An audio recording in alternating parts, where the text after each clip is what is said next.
Okay, we launched the ATEM Setup program. It says update required.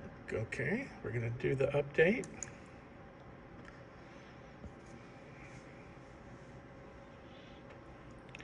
So this guy is still blinking over here.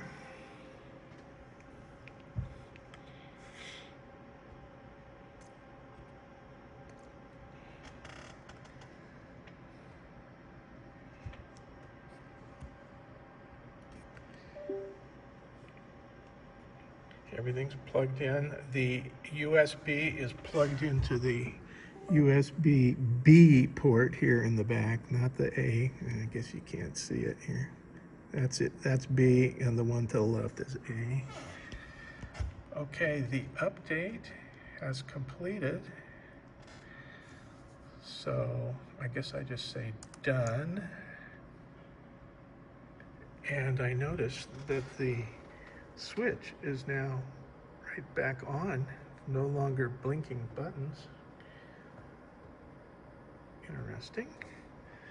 Okay, so I think the factory reset was successfully completed. Unfortunately, now we don't have a display on either one of the monitors after the reset. Great. That's no help at all. So I'm gonna just turn off the switch, power it off,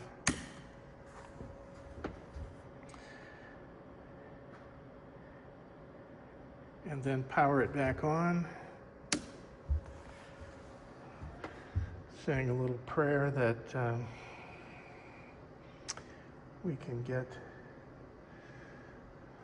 the display to come up, particularly over here.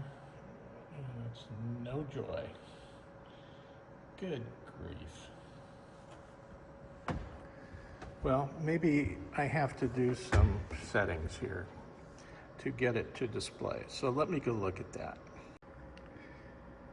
Okay, I pressed the video out button on MultiView, and at least we have MultiView now on the